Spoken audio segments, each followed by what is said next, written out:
அனைவருக்கும் வணக்கம். ஊழையும் உப்பக்கம் காண்பர் உழைவின்றி தாழாது உயற்றுபவர்.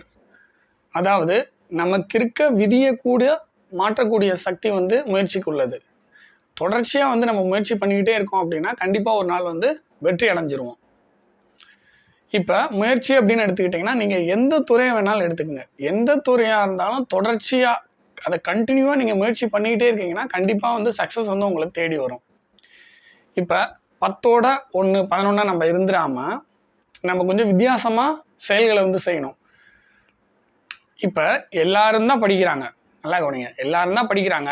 ஆனால் ஒரு சிலர் தான் அந்த எக்ஸாமில் பாஸ் பண்ணி வேலைக்கு போகிறாங்க. எந்த துறையை வேணாலும் எடுத்துக்கோங்க, எல்லாருமே அவங்கவுங்க துறை சம்மந்தப்பட்ட வேலைகளை செய்கிறாங்க. ஆனால் ஒரு சிலர் தான் சக்ஸஸ் பண்ணுறாங்க. ஸோ அதுக்கு என்ன காரணம்?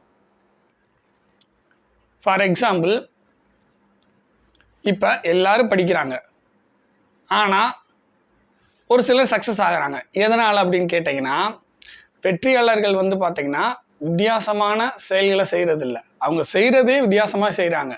இப்போ எல்லாரும் தான் படிக்கிறாங்க, ஆனால் ஒரு சில பேர் வெற்றி அடைகிறாங்க. அதுக்கான காரணம் அவங்க அந்த படிக்கிறதுக்கு பார்த்திங்களா, எல்லாருமே படிக்கிறாங்க, ஆனால் அந்த படிக்கிறதையே வித்தியாசமாக செய்கிறாங்க வெற்றியாளர்கள். இப்போ அந்த படிக்கிறதுல வித்தியாசம் காட்டுறாங்க. ஸோ இந்த வீடியோவில் நம்ம என்ன பண்ண போகிறோம், நம்ம நிறைய விஷயங்கள் டிஸ்கஸ் பண்ண போகிறோம். டிஎன்பிஎஸ்சி, ஷார்ட் அண்ட் டைப்ரைட்டிங், இப்படி பலதரப்பட்ட விஷயங்களை டிஸ்கஸ் பண்ண போகிறோம். ஓகேங்களா? ஓகே. இப்போ typewriting, short and TNPSC, so எல்லாமே சேர்த்தும் நம்மளால் படிக்க முடியும். ஃபஸ்ட்டு நம்ம ஆட்டிடியூட், நம்மளோட எண்ணங்களில் அதை பதிவு பண்ணுங்கள். எல்லாமே நம்மளால் படிக்க முடியும் அப்படின்ற அந்த எண்ணத்தை முதல்ல வளர்த்துக்குங்க. டிஎன்பிஎஸ்சி 5 வருஷம் 10 வருஷம் சிலர் படிக்கிறாங்கன்ற மாதிரி ஒரு தாட் உங்களுக்கு வரலாம். ஆனால் நான் ஒரு சில எக்ஸாம்பிள் சொல்கிறேன். ஒரு சிலர் 1 இயர் 2 இயர்லேயே டிஎன்பிஎஸ்சி படித்து பாஸ் பண்ணி வேலைக்கு போயிருக்காங்க. ஸோ அவங்களால எப்படி முடியுது? இதை பற்றி நம்ம ஆராய்ச்சி பண்ணணும். சில பேர் 5 வருஷம் 10 வருஷம் படிக்கிறாங்க, பட் வேலைக்கு போக முடியல. ஸோ அதை பற்றியும் ஆராய்ச்சி பண்ணணும். சிலர் வேலைக்கு போயிட்டு இருப்பாங்க, வேலைக்கு போயிட்டே படிக்கிறாங்க, பாஸ் பண்ணுறாங்க. சிலர் அந்த வேலையெல்லாம் விட்டுட்டு வராங்க, டிஎன்பிஎஸ்சி படிக்கிறாங்க, பாஸ் பண்ணுறாங்க. ஓகேங்களா? எல்லா விதமான கேட்டகரியும் இருக்காங்க.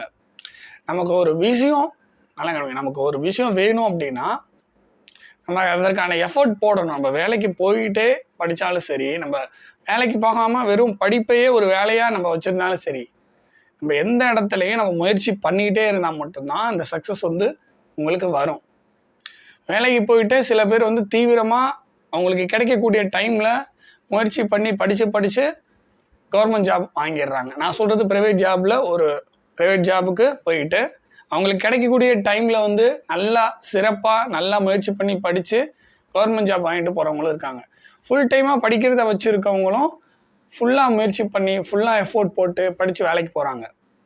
ஓகேங்களா? இங்கே ஒரு விஷயம் என்னன்னா, நமக்கு ஒரு விஷயம் வேணும்னா அந்த விஷயத்துக்காக நம்ம போராடணும். உங்களுக்கு டைம் எந்த அளவுக்கு இருக்கோ அந்த டைமை நீங்கள் அந்த விஷயத்துக்காக யூட்டிலைஸ் பண்ணணும். ஃபஸ்ட்டு உங்களோட மைண்டில் தாட் இருக்கணும், நம்ம இந்த விஷயத்தை அடைஞ்சே தீரணும், இதுக்காக நம்ம எவ்வளோ தூரம் எஃபோர்ட் போடணும் அப்படின்றத மைண்ட் அளவில் யோசித்து நீங்கள் அந்தளவுக்கு எஃபோர்ட் போடணும். நல்லா கவனிங்க.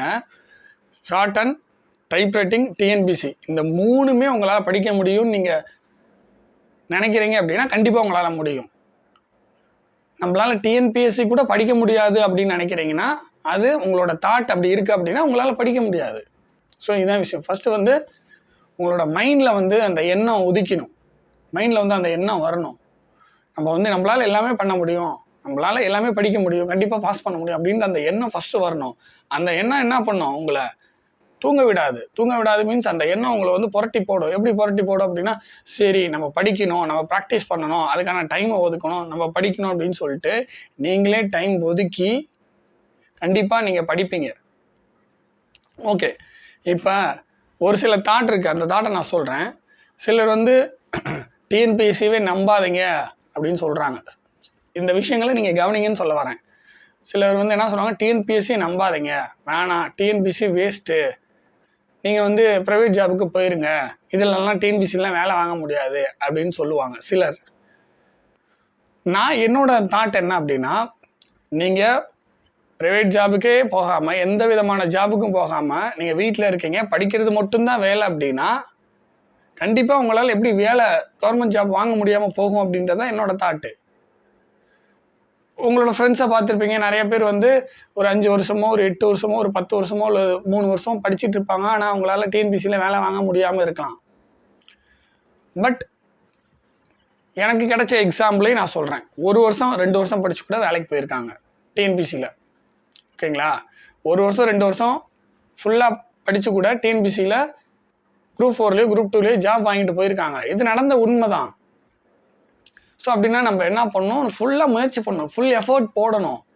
எந்த அளவுக்கு படிக்கணும், எப்படிலாம் நம்ம வந்து டைம் வந்து மேனேஜ் பண்ணணும், எந்த மாதிரி படிக்கணும், இந்த மாதிரி நிறையா விஷயங்கள் நீங்கள் கற்றுக்கிட்டு முயற்சி பண்ணி நீங்கள் படிச்சுட்டே இருந்தால் தான் உங்களால் ஜாப் வாங்க முடியும்.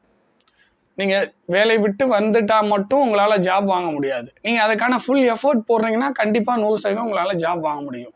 ஃபார் எக்ஸாம்பிள் இப்போ நான் சொல்கிறது வந்து பார்த்தீங்கன்னா 2015 சொல்கிறேன். இப்போ 10 வருஷம் ஆயிடுச்சு. நான் வந்து கவர்மெண்ட் ஜாப் வாங்கி 7 வருஷம் ஆயிடுச்சு. ஓகேங்களா? நான் வந்து 2015 ஒரு முடிவு எடுத்தேன். வேலைக்கு போய்கிட்டு இருந்தேன். இது நிறைய பேருக்கு தெரிஞ்சிருக்கும். இதனால் சிம்பிளாக நான் சொல்லி முடிக்கிறேன்.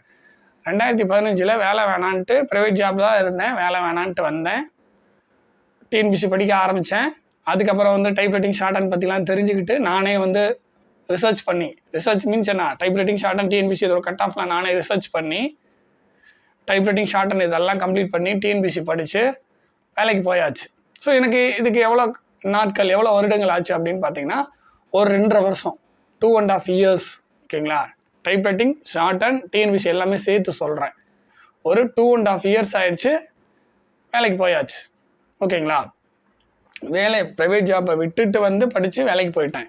ஸோ இது வந்து எல்லாத்துக்கும் இது ஒத்து வருமா அப்படின்னு கேட்டிங்கன்னா, சில பேர் வேலையை விட்டுட்டு வந்துட்டு முயற்சி பண்ணி தோல்வியும் அடைஞ்சிருக்காங்க. ஸோ நீங்கள் ஒரு விஷயம் நல்லா புரிஞ்சுக்கணும். ஏன்னா நான் எக்ஸாம்பிளாக காட்டினேன். நான் வந்து ஃபுல்லாக இதுக்காக முழு முயற்சியாக, அதாவது முழுசாக என்னை நானே அர்ப்பணிச்சுக்கிட்டேன். ஃபுல்லாக வந்து டைப்பிங் பண்ணுறது, ஷார்ட் ஹேண்ட் ப்ராக்டிஸ் பண்ணுறது, டிஎன்பிசி படிக்கிறதுன்னு சொல்லிட்டு முழுசாக அதில் இறங்கிட்டேன். அதில் இறங்கி டைப்ரைட்டிங்கும் முடிச்சு, ஷார்ட் ஹேண்டும் கம்ப்ளீட் பண்ணி, டிஎன்பிசி குரூப் 4 வேலையும் வாங்கி இப்போ 7 வருஷம் ஆயிடுச்சு. சில பேர் நினைக்கலாம் அப்போ காம்படிஷன் இல்லை, இப்போ காம்படிஷன் ஷார்ட் ஹேண்டுக்கு வந்துருச்சு அப்படின்னு. இந்த டைமில் நான் அந்த மாதிரி ஒரு டிசிஷன் எடுத்துகிட்டு நான் வந்திருந்தாலும் நான் கண்டிப்பாக வேலை வாங்கியிருப்பேன். ஓகேங்களா? ஏன்னா ஸ்டெனோவே நிறைய பேர் இன்னும் ஒரு 4-5 வருஷமாக படிக்கிறீங்க. ஸ்டெனோ அதாவது ஷார்ட் ஹேண்டே 4-5 வருஷமாக படிக்கிறீங்க. ஷார்ட் ஹேண்டுக்கெலாம் 4-5 வருஷம் எடுத்துக்கக்கூடாது. மேக்ஸிமம் ஷார்ட் ஹேண்டுக்கு வந்து பார்த்தீங்கன்னா 2 years தான். 2 years ஷார்ட் ஹேண்டை கம்ப்ளீட் பண்ணிடணும். ஓகேங்களா? 2 years ஷார்ட் ஹேண்டை கம்ப்ளீட் பண்ணிட்டு ஒரு 6 month டிஎன்பிசி, அவ்வளோதான். 2.5 years தான் நமக்கு. புரியுதுங்களா? ஸோ படிக்கிறதுக்குன்னா ஒரு லிமிட் இருக்குது. அந்த லிமிட்டை தாண்டி நம்ம வருடங்களை கடத்தக்கூடாது. நம்ம படிக்கிறதுக்கு தான் வந்துட்டோம், வேலையை விட்டுட்டு ப்ரைவேட் ஜாபை விட்டுட்டு ஃபுல் ஃபோக்கஸ்டாக நம்ம படிக்கிறதுக்கு வந்திருக்கோம்னா அந்த வேலையை மட்டும்தான் நீங்கள் 90% பார்க்கணும். 90% என்ன சொல்கிறேன், தூங்குகிற நேரம் தவிர உங்களோட சாப்பிட்ற வேலை, தூங்குகிற வேலை, ஸோ இதெல்லாம் தவிர தூங்குறது, சாப்பிட்றது, ஓகேங்களா, ட்ராவல் பண்ணுறது, இதெல்லாம் போக உங்களுக்கு ஒரு டைம் இருக்கும் பார்த்தீங்களா? ஓகேங்களா? 1 டேக்கு மேக்ஸிமம் எனக்கு தெரிஞ்சு ஒரு மினிமம் வச்சுக்கோங்க. மினிமம் வந்து ஒரு 10 hours கிடைக்குங்களா?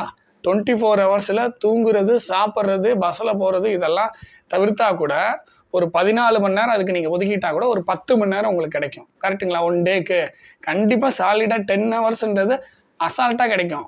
எந்த ஒர்க்கும் இல்லை அப்படின்னா 10 hours உங்கள் கையில் இருக்குது. கண்டிப்பாக நான் மினிமம் தான் சொல்கிறேன். மேக்ஸிமம் நீங்கள் 12-13 மணி நேரம் கூட யூஸ் பண்ணலாம். 10 hours இருக்குது. அந்த 10 hours 1 மணி நேரத்தை விட்டுருங்க, 9 hours கண்டிப்பாக உங்களால் படிக்கலாம். அதான் சொல்கிறேன், 100ல் ஒரு 90% வந்து நீங்கள் வந்து உங்களோட டைம் வந்து யூட்டிலைஸ் பண்ணணும். உங்களுக்கு ஒரு 10 மணி நேரம் கிடைக்குதுன்னா 9 மணி நேரத்தை யூட்டிலைஸ் பண்ணணும். ஒரு 12 மணி நேரம் கிடைக்கணும்னா கண்டிப்பாக ஒரு அட்லீஸ்ட் ஒரு 10-10.5 மணி நேரமாவது நீங்கள் அந்த டைம் வந்து யூஸ் பண்ணிக்கணும் படிக்கிறதுக்கு. ஸோ முழு முயற்சியை போட்டு நம்ம படிக்கும்போது எப்படி வேலை கிடைக்காம போகும் அப்படின்றதான் ஒரு கொஸ்டின். புரியுதுங்களா? ஈவன் நீங்கள் ப்ரைவேட் ஜாபுக்கு போய்கிட்டு கூட வேலை வாங்க முடியும். ப்ரைவேட் ஜாபுக்கு போய்கிட்டு கூட டைம் அழகாக ஒதுக்கி உங்களால் வேலை வாங்க முடியும். அப்படின்ற ஒரு சுச்சுவேஷன் இருக்கிறப்ப ஃபுல் டைமாக நீங்கள் உங்களோட முழுமையான ஜாபே விட்டுட்டு உள்ளே வந்து படிக்கிறீங்க அப்படின்னா கண்டிப்பாக ஏன் வாங்க முடியாது வேலை? டிஎன்பிஎஸ்சியில் கண்டிப்பாக வாங்க முடியும். புரியுதுங்களா? ஸோ நீங்கள் வேலையை விட்டுட்டு வந்தாலும் சரி, நீங்கள் ப்ரைவேட்டாக ஜாப் பகுதி நேரமாக வேலைக்கு போனாலும் சரி, அல்லது ஃபுல் டைமாக வேலைக்கு போனாலும் சரி, கண்டிப்பாக நீங்கள் முயற்சி பண்ணிக்கிட்டே இருக்கீங்கன்னா, கண்டினியூவாக முயற்சி பண்ணிக்கிட்டே இருக்கீங்கன்னா வேலை வாங்க முடியும்.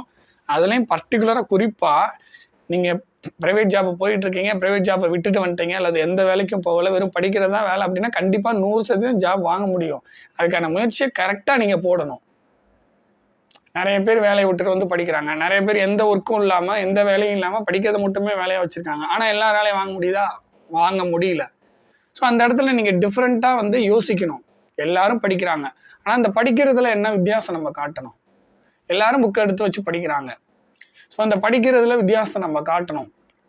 அப்படின்னா என்ன சொல்ல வரேன் அப்படின்னா, நீங்கள் தமிழ், மேக்ஸ், ஜிகே அப்படின்னு சொல்லிட்டு டிஎன்பிஎஸ்சிக்கு நீங்கள் பிரிச்சுட்டு ஒவ்வொன்றுக்கும் டைம் அலாட் பண்ணுங்கள். டெய்லியும் தமிழ் படிக்கணும், டெய்லியும் மேக்ஸ் போட்டு பார்க்கணும். ஏன்னா டிஎன்பிஎஸ்சி குரூப் 4 பொறுத்த வரைக்கும் 200க்கு 125 கொஸ்டின் வந்து தமிழ், 100 கொஸ்டின், 25 கொஸ்டின் மேக்ஸ். இதுலேயே 125 கொஸ்டின் வந்து கவர் ஆகுது. ஸோ அப்படி இருக்கப்போ நீங்கள் என்ன பண்ணணும்? தமிழுக்கு அதிக நேரம் ஒதுக்கணும், மேக்ஸ்க்கு அதிக நேரம் ஒதுக்கணும். அதுக்கப்புறம் ஜிகே.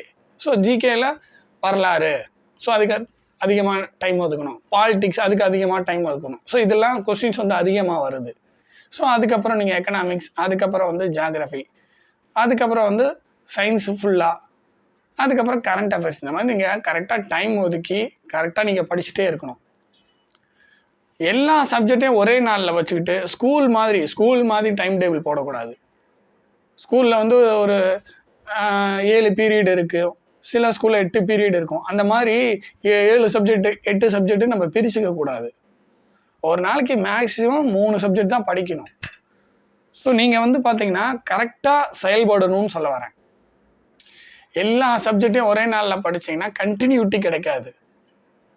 தமிழுக்குன்னா ஒரு 3 மணி நேரம் 4 மணி நேரம் ஒரு நாளைக்கு ஒதுக்கிடலாம். மேக்ஸுக்கு ஒரு 2 ஹவர்ஸ் ஒதுக்கிடலாம். புரியுதுங்களா?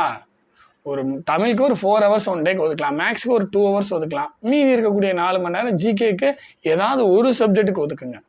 சப்ஜெக்ட் வைஸ் முடிக்கணும் ஜிகேவை.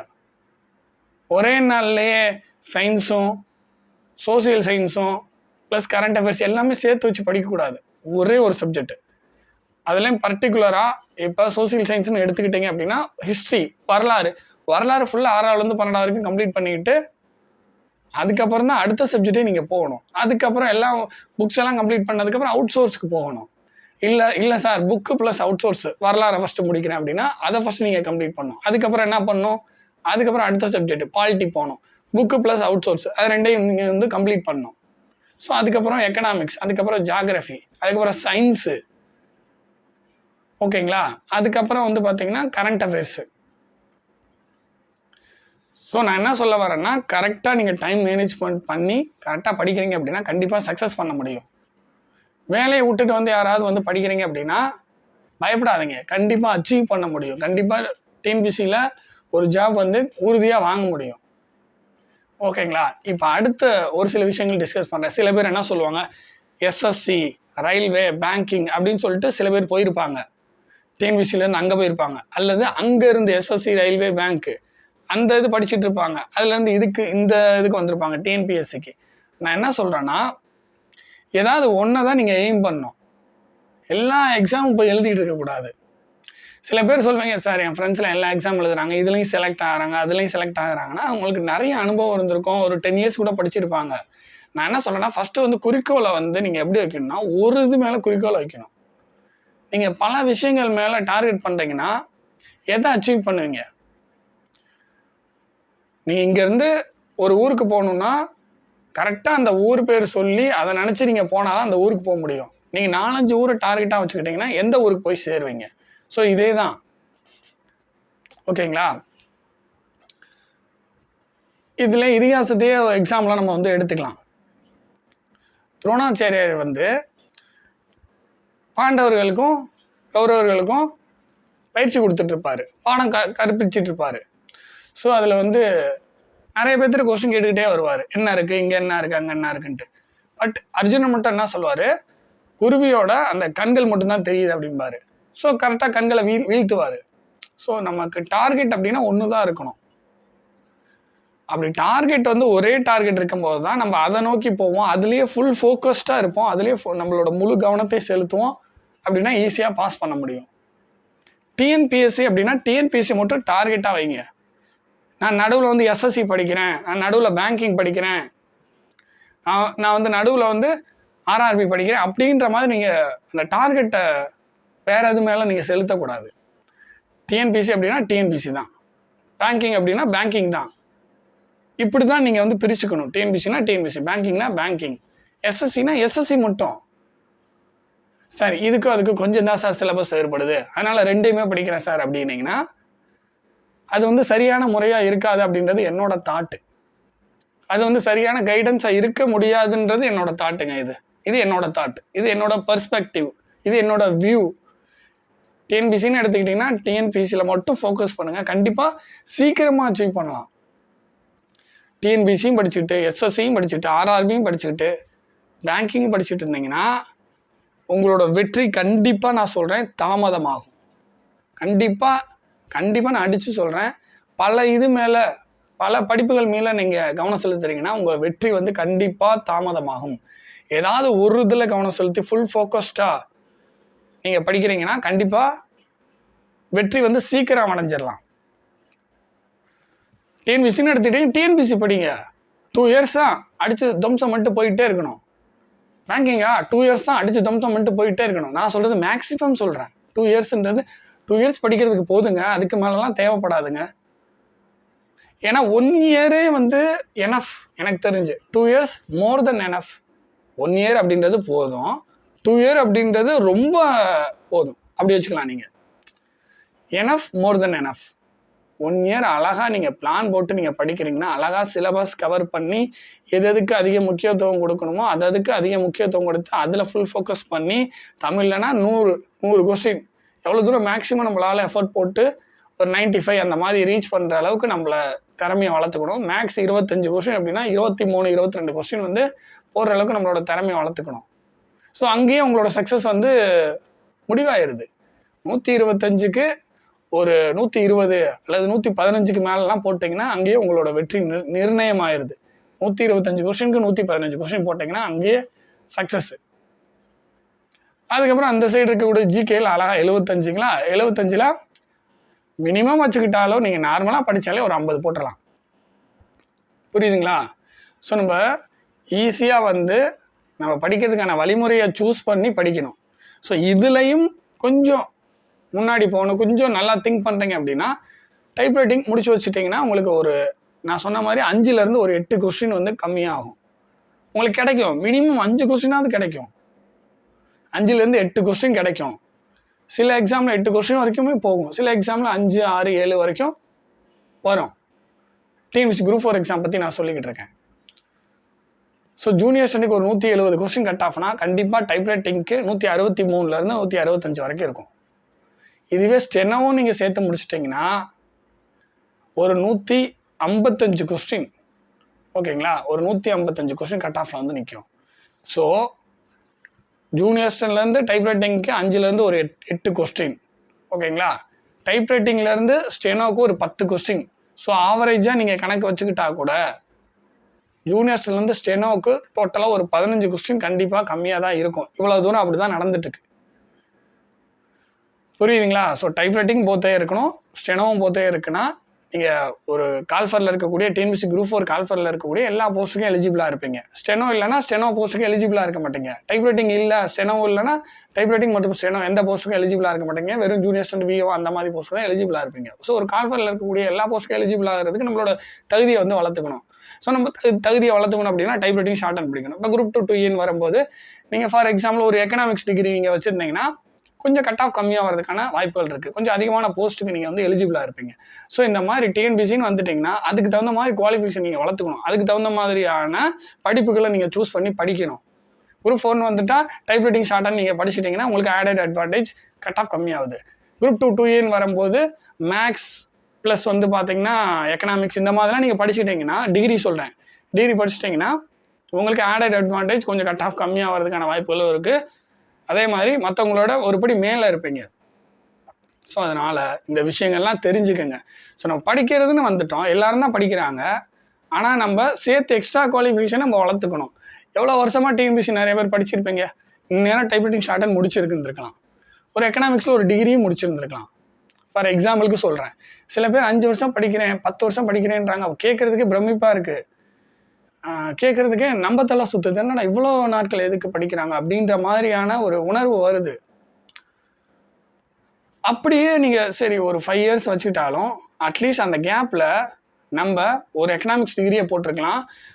கண்டிப்பாக டைப்ரைட்டிங் முடிச்சிருக்கலாம். ஷார்ட் ஹேண்டு சேர்த்து முடிச்சிருக்கலாம். எத்தனையும் முடிச்சிருக்கலாம் ஒரு 5 வருஷம் கேப்பில். நான் இப்போவும் சொல்கிறேன், இப்போவும் டைமை வந்து விரயம் பண்ணாதீங்க. இப்போவே டைப்ரைட்டிங் ஷார்ட் அண்ட் எக்கனாமிக்ஸ் இது எல்லாத்தையும் போட்டு விட்ருங்க. ஒரு 5 வருஷம் கழிச்சு இந்த குவாலிஃபிகேஷன் கண்டிப்பாக இருந்து வேலையில் போய் உட்காந்துருப்போம். 5 வருஷம் கழிச்சு சார் 5 வருஷமா சார் அப்படின்னு நினைப்பீங்க.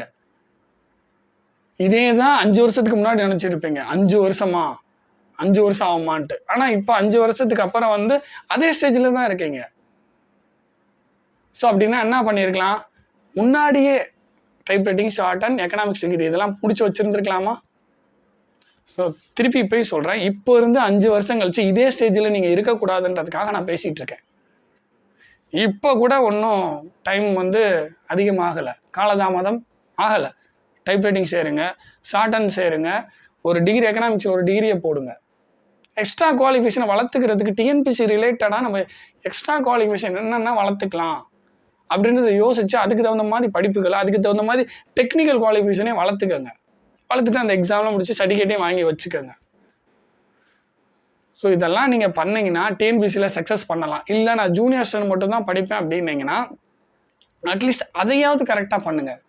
சக்ஸஸ் ஆக முடியாதுன்னு சொல்லலை, சக்ஸஸ் ஆக முடியும். ஜூனியர் ஸ்டூடெண்ட் மட்டும் விஏஓ தான் ட்ரை பண்ணுறேன், குரூப் 2 ஒரு இன்டர்வியூ போஸ்ட் ட்ரை பண்ணுறேன், நான் குரூப் 1 ஆஃபீஸராக ஆகிறேன், அதுக்கு தான் எனக்கு விருப்பம்னா அட்லீஸ்ட் இந்த டைப்ரைட்டிங் ஷார்ட் அண்ட் இதெல்லாம் கூட முடிக்காமல் அட்லீஸ்ட் இதை வந்து 1 or 2 இயர்ஸில் குரூப் 2லையோ குரூப் 4லையோ குரூப் 1லையோ போகிறதுக்கான முயற்சியை பண்ணணும். நீங்கள் திருப்பி ஒரு 2 வருஷம் கழிச்சு இதே ஸ்டேஜில் நீங்கள் இருக்கக்கூடாது.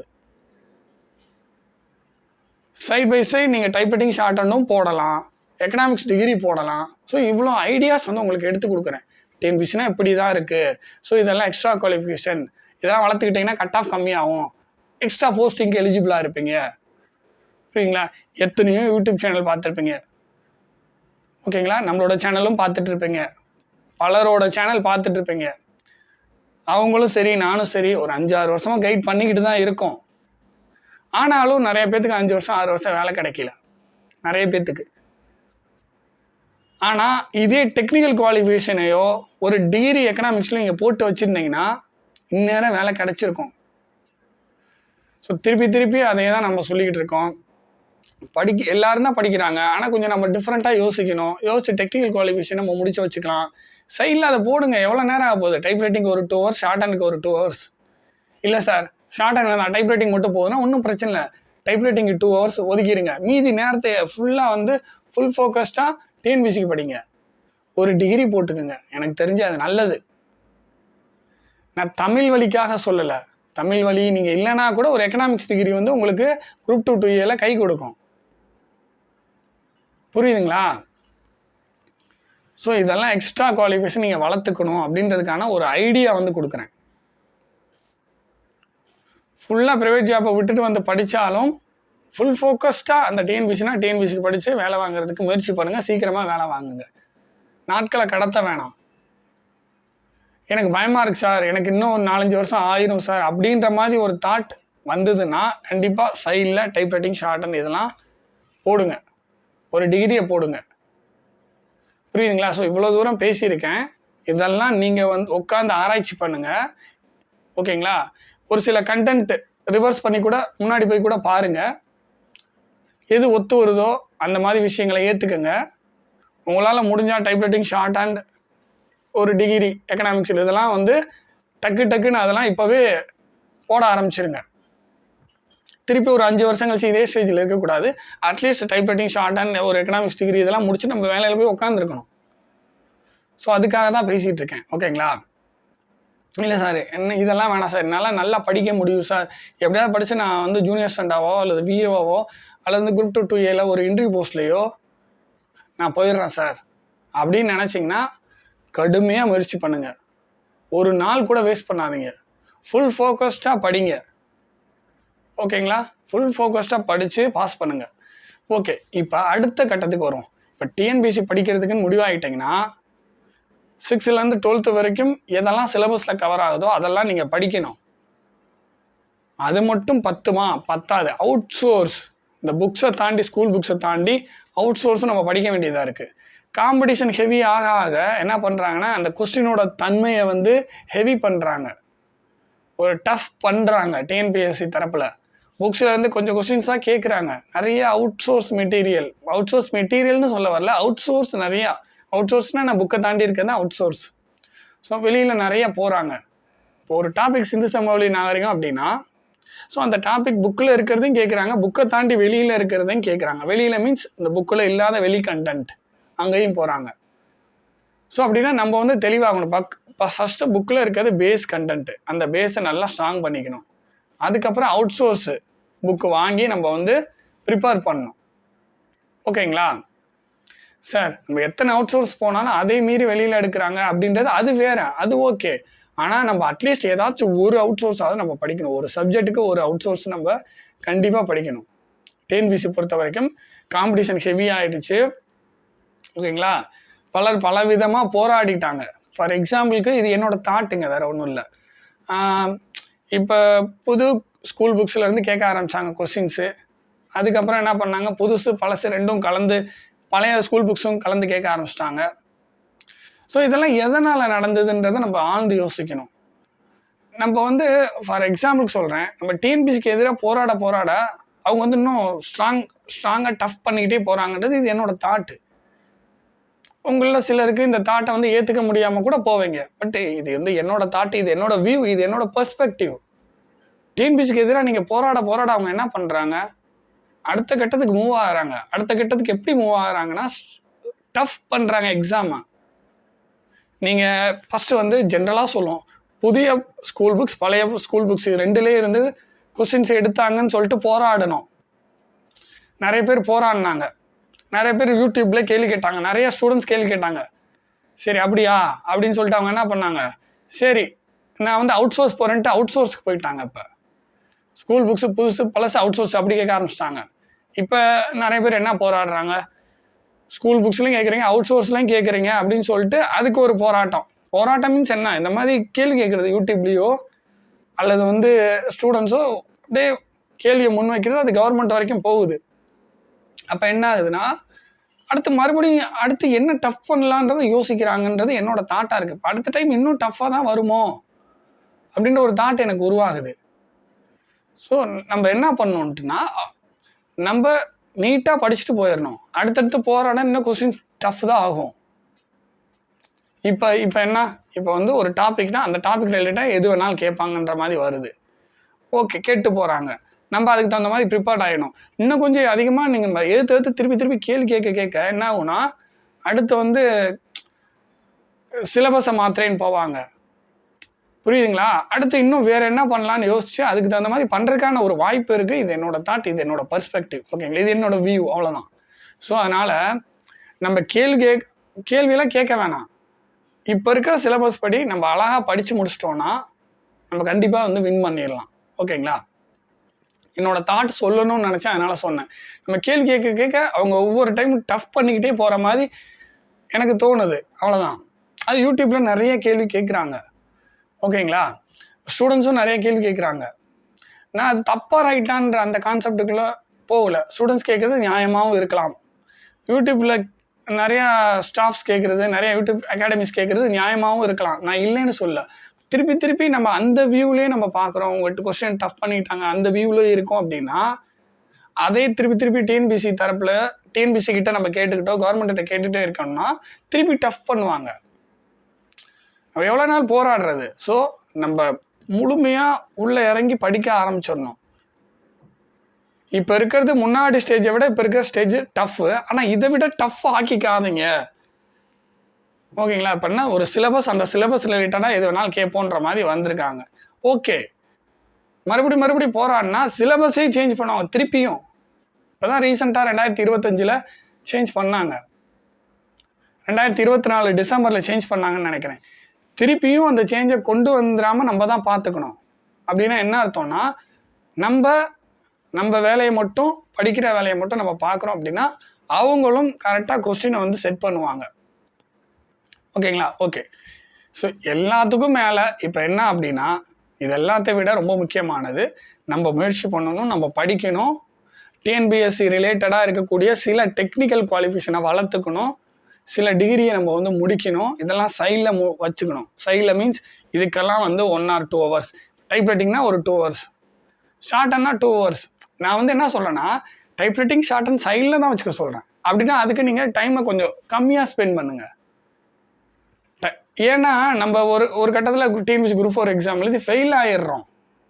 அதனால் அட்லீஸ்ட் இதெல்லாம் நம்ம கொஞ்சம் கொஞ்சமாக முடிச்சுட்டு வந்தால் ஒரு 2 வருஷத்தில் முடிச்சிடலாம். டைப் ரைட்டிங், ஷார்ட் அண்ட் இதெல்லாம் முடிச்சிடலாம். டிகிரி 3 வருஷத்தில் முடிஞ்சிடும். டிகிரிக்கே 1 வருஷத்துக்கே 1 மாதம் தான் நம்ம படிக்க போகிறோம். அதுக்கு மேலே நம்ம படிக்க போகிறதில்ல. அது சிலர்லாம் அந்த 2 weeks தான் படிக்கிறாங்க. ஒரு வருஷத்துக்கு சொல்கிறேங்க, ஒரு வருஷத்துக்கு 2 weeks தான் படிக்கிறாங்க, அல்லது ஒரு வருஷத்துக்கே 1 மாதம் தான் படிக்கிறாங்க. வருஷத்துக்கு ஒரு 7 எக்ஸாம் வரும், அவ்வளோதான் வரப்போகுது. 3 வருஷத்துக்கு ஒரு 20 எக்ஸாமும் 22 எக்ஸாமும் வரும், அவ்வளோதான். ஓகேங்களா? ஒரு சில வருஷம் 7 எக்ஸாம், ஒரு சில வருஷம் 6 எக்ஸாம், ஒரு சில வருஷம் 8 எக்ஸாம். ஸோ அந்த மாதிரி சொல்ல வரேன். எப்படி பார்த்தாலும் ஒரு ஆவரேஜாக ஒரு 22 பேப்பர், அவ்வளோதான். சில பேர் 22 பேப்பருக்கு மொத்தமாக 3 வருஷத்துக்கே சேர்த்து 22 நாள் தான் படிப்பாங்க. இது யதார்த்தமான உண்மை, இப்படி நடந்திருக்கு. இல்லை சார், 1 மாதம் ஒரு வருஷத்துக்கு படிச்சுக்கிறேன் சார்னால அதுவும் ஓகே தான். அதெல்லாம் சைடில் தான் நம்ம வச்சுக்கணும். டைப் ரைட்டிங், ஷார்ட் அண்ட் டிஎன்பிஎஸ்சியாக இருக்கட்டும், இதெல்லாம் நம்ம டைப் ரைட்டிங், ஷார்ட் அண்ட் ஒரு டிகிரி, இதெல்லாம் சைடில் வச்சுட்டு டிஎன்பிஎஸ்சியை மெயினாக வச்சுக்கணும், மெயினாக ஃபோக்கஸ் பண்ணணும். ஸோ அப்படின்னா type writing, short and, so இந்த டிகிரி, இதுக்கெல்லாம் ஆவரேஜாக ஒரு நாளைக்கு ஒரு 4 hours செலவு பண்ணலாம், அவ்வளோதான். மீதி வந்து ஒரு 6 to 8 hours நீங்கள் ஃபுல் ஃபோக்கஸாக டிஎன்பிஎஸ்சிக்கு படிக்கணும். ஸோ நீங்கள் டிஎன்பிஎஸ்சிலேயே சக்ஸஸ் பண்ணுறதுக்கும் வாய்ப்பு இருக்குது. 1 or 2 years சக்ஸஸ் ஆகலை அப்படின்னா உங்களுக்கு டைப் ரைட்டிங், ஷார்ட் அண்ட் இந்த டிகிரி இதெல்லாம் வந்து உங்களுக்கு கை கொடுக்கும். புரியுதுங்களா? ஃபோக்கஸ் வந்து டிஎன்பிஎஸ்சி மேலே தான் இருக்கணும். புரியுதுங்களா? ஓகேங்க. இதில் நிறைய விஷயங்கள் வந்து நம்ம டிஸ்கஸ் பண்ணியிருக்கோம். ஓகேங்களா? ஸோ இதில் உங்களுக்கு என்ன விஷயத்தை ஏற்றுக்க முடியுமோ அதை ஏற்றுக்குங்க. அதே மாதிரி இந்த டெக்னிக்கல் குவாலிஃபிகேஷன், அதாவது இந்த டிஎன்பிஎஸ்சி சம்மந்தமான டெக்னிக்கல் குவாலிஃபிகேஷன் ப்ளஸ் ஒரு டிகிரி, இதை பற்றி யோசிங்க. இதை வந்து முடிக்கிறதுக்கு என்ன பிளான் பண்ணலாம், என்ன செய்யலாம் அப்படின்றத அதை யோசிங்க. இல்லை டிஎன்பிஎஸ்சிக்கு மட்டும் ஃபுல் ஃபோக்கஸ்டாக படிக்கலாமா, அட்லீஸ்ட் அதை யோசிங்க. இல்லை டிஎன்பிஎஸ்சியும் வேணாம், ஆர்ஆர்பி அல்லது எஸ்எஸ்சி அல்லது பேங்கிங் அதுக்கு போகிறீங்களா, அதுக்கு போங்க. ஆனால் ஒன்ஸ் முடிவு எடுத்ததுக்கப்புறம் அதை மாற்றாமல் ஃபுல் ஃபோக்கஸ்டாக அந்த முடிவில் கவனமாக இருங்க, ஃபுல் ஃபோக்கஸ்டாக இருங்க. ஓகேங்களா? ஓகே, மீண்டும் விரைவில் சந்திப்போம். தேங்க்யூ.